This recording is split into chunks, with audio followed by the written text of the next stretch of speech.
朱济趁几年前伫台南林德进书堂安平以及嘉义联络处3个所在办理冬令发放，这次总共发放予2320个照顾户空感染户，比以往增加2成。很难得哦，就是在岁末寒冬的时候哦，让我们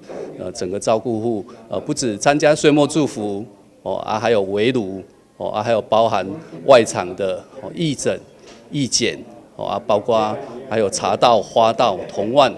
最主要最后还有一个祈福区。当天朱济师兄师姐也带领大家斗阵祈福，聆听正阳法师的开示祝福影片，并带来精彩的手艺表演。台南市社会局长卢宇聪也特别到场，发送后费红包，送到新春祝福，特别具有意义。那也非常感谢我们慈济基金会还有呢我们自己市政府呢在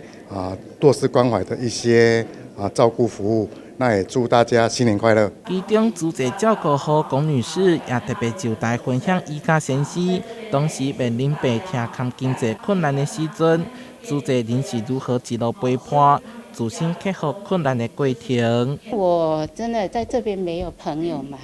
那我遇到事情我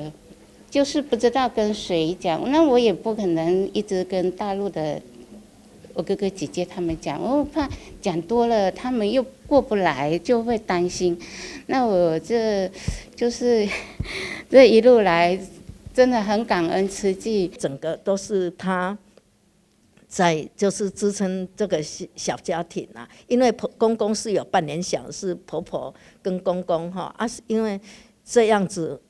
所以我们就辅助他小孩子，就是比如说读书